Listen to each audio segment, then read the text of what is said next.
Hello, good day mga boss. Joy ulit ng DIY ko Rips. So ngayon, meron tayong bagong item na dumating. So binuksan ko na to, no, para lang makita kung may damage o wala.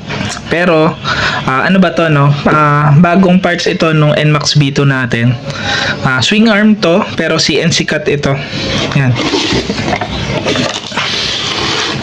So, ang maganda kasi, no, pagka CNC cut, unang-una, walang paint na natatanggal. Pero syempre depende, no, kung ang bibilin yung CNC is yung may kulay black, kulay red, yan, yung mga ganyan, syempre yun, yung kulay natatanggal. Pero ako kasi silver ang binibili ko para ito na mismo yung kulay niya.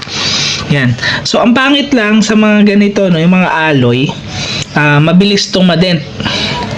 Minsan mabagsak mo lang, magkakaroon na ng dent. Pero when it comes nun sa look, no, maganda siya talaga, tsaka malinis siya tignan. So pagka silver yung ginawa nyo, at least hindi kayo magwo-worry na kukupa siya, kasi ayun na talaga yung kulay niyan. Yan. So bago natin ito ikabit, syempre kailangan i-assemble muna natin.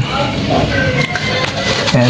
So try natin assemble na ngayon, ano, tanggalin na natin. Para bago natin ikabit mismo doon sa motor, naka-assemble na.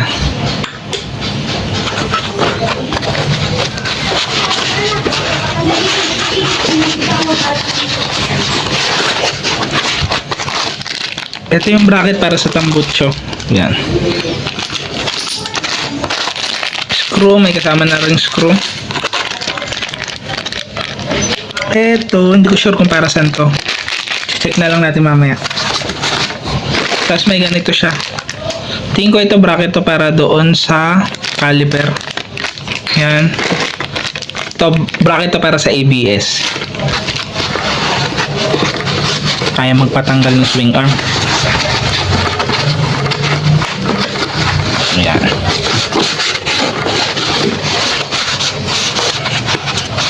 Kaya patanggal talaga.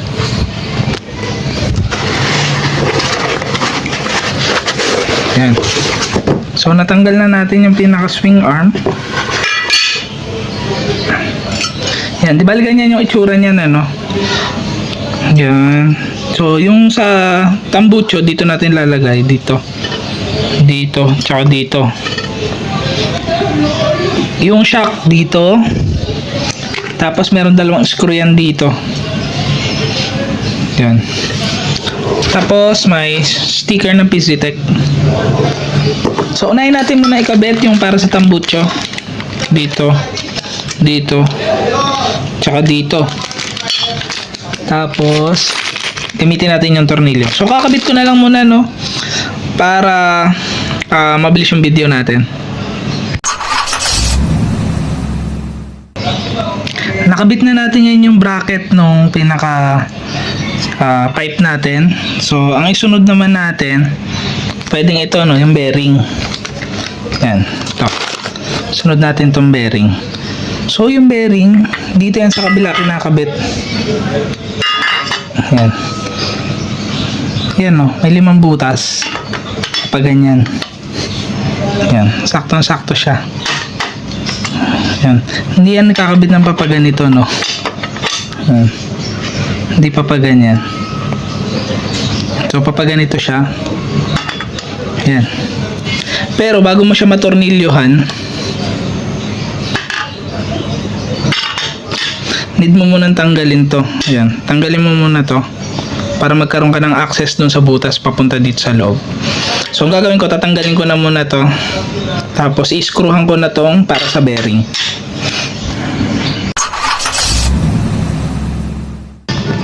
Ito na, natanggal ko na yung nakalagay dito. Ayan. Dito yan. So pagka natanggal nyo yan, lalabas na yung butas ng iba. Ayan. Para naman to doon sa bearing. So ngayon, need na natin ilagay itong mga screw. Ayan. So 5 din yan.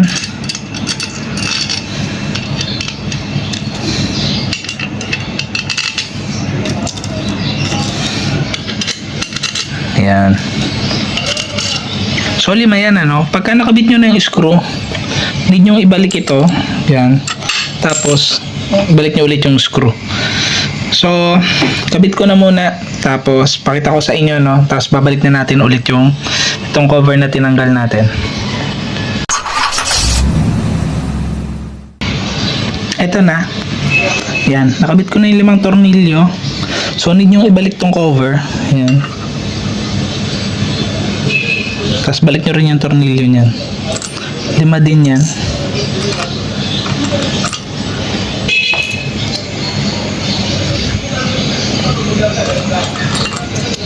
Yan.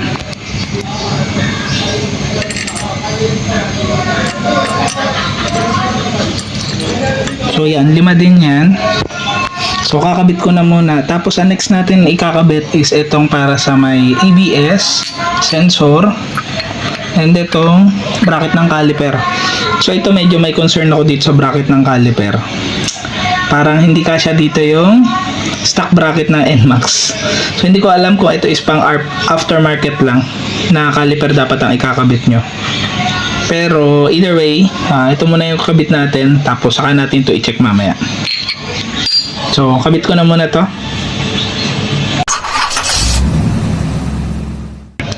Di bale ito na, makabit na rin natin to. So ang mga nagawa na natin yung sa spacer nung do sa pipe, itong cover nabalik na natin, yung para sa bearing nakabit na din. So punta na tayo ngayon dito sa likod. Yan, kailangan natin ikabit ngayon is itong ABS sensor. Yan, so dito nilalagay yung ABS sensor.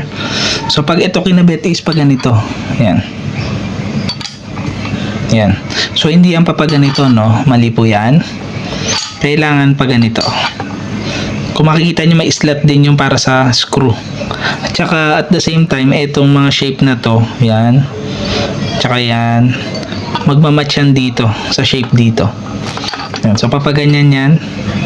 So screw ko na muna, no, tapos check natin after. Ito na, na-screw na natin yan. So tignan nyo magiging itsura nya pagka finlip na natin. Yan, no. So yung shape nya tama, yun, no, sa likod din. Yan. So papaganyan yan, dito tayo magkakabit ng ABS sensor. So ito yung pinakahuli na, medyo magulo to. Ito, oh. Yan. Tingin ko pagka ito kinabit ay pag ganito. Yan, pag ganito to, slot ng screw dito, slot ng screw dito. So meron pa tayong natirang dalawang ganitong screw. So ito tingkod ay para dyan. Yan, sakto. Ito lang, meron siyang spare na butas para dito. Siguro option mo yan kung papaganito mo siya ilalagay or papaganito. Yan, so depende siguro sa bibili mong caliper. Pero parang mas tama to, yun. Ang dami niyang spare na butas. To, kagaya nito, may butas dito. Hindi ko alam kung para saan to. Yan. So, tas dito ko na maglalagay ng caliper. Yan, yung caliper mo dito na. Tapos, mayroong mga butas sa ganito. Hindi ko pa alam, no, kung para saan. So, madidiscover pa natin yan. Kasi ito, para to dun sa ABS. Tapos, may screw yung ABS. Yan. Diyan. Tapos dito para sa caliper. Pero ang caliper kasi natin, malaki yung hiwalay nun, eh. Mga ganito siya, oh. So tingin ko baka pang aftermarket to. Tapos ito na yung pinaka bracket nya. So hindi nyo na kailangan bumili ng bracket. Ito, maliit. Yan. Sukat naman yung screw, oh. Tapos meron pang isang sobra na screw. Di ko alam kung para saan. Kung para dito ba siya. Ayan. Ito na lang yung screw na naiwan. Kaisa-isa. Pero hindi ito dito. Tingin ko hindi yan dyan. Tatabi na lang muna natin tong screw na to. Ayan. So parang ganyan yung magiging itsura nya. To, sisigipan ko lang ito mamaya. Pero ganito itsura nya. Ayan. Yan, oh. Ayan na yung para doon sa caliper. Siguro pang aftermarket to. Kasi yung stock natin hindi kakasya dito. Malabong magkasya.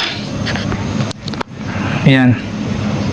So, hanggang dito na lang muna yung video natin, no? Pinakita ko lang sa inyo kung paano assemble itong PCTech kasi ina-assemble muna siya bago ikabit mismo doon sa motor. Ayan. So, yung baka yung next video natin, yung pagkabit na nito doon sa motor. So, tapusin na natin itong video na to. Ingat kayong lahat. Ride safe. God bless.